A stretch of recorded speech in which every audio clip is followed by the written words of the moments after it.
असमत कैसरानी के प्यारे व्यूअर्स अस्सलाम वालेकुम। दोस्तों, अगर आप लोगों को ये छोटी सी वीडियो पसंद आए तो वीडियो को लाइक और चैनल को सब्सक्राइब ज़रूर कर देना। राहिब ने कहा, इसका वाकया कुछ यूँ है कि एक शख्स ने सैलाब आने की जगह अपना घर बना रखा था।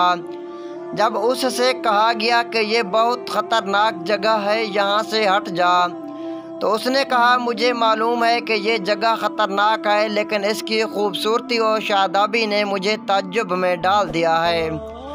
उससे कहा गया कि तमाम रौनकें और ख़ूबसूरतियाँ ज़िंदगी के साथ हैं, लिहाजा अपनी जान की हिफाजत कर अपने आप को ख़तरे में ना डाल। उसने कहा, मैं ये जगह हरगिज़ नहीं छोड़ूंगा। फिर एक रात हालत नींद में उसे सैलाब ने आ लिया और वो गर्क होकर मर गया। लोगों ने उसका इंजाम देखकर इस तरह कहा जिस तरह ज़माने वालों ने कहा, हम पैदा होते और मर जाते हैं, और हम में से जो मर जाता है वो वापस लौट कर नहीं आता। लिहाजा दोस्तों, ये ज़िंदगी बहुत ही खूबसूरत है, लेकिन ये ज़िंदगी के खूबसूरत नज़ारों पे ना जाइए। खुदारा अपनी जान की हिफाजत कीजिए।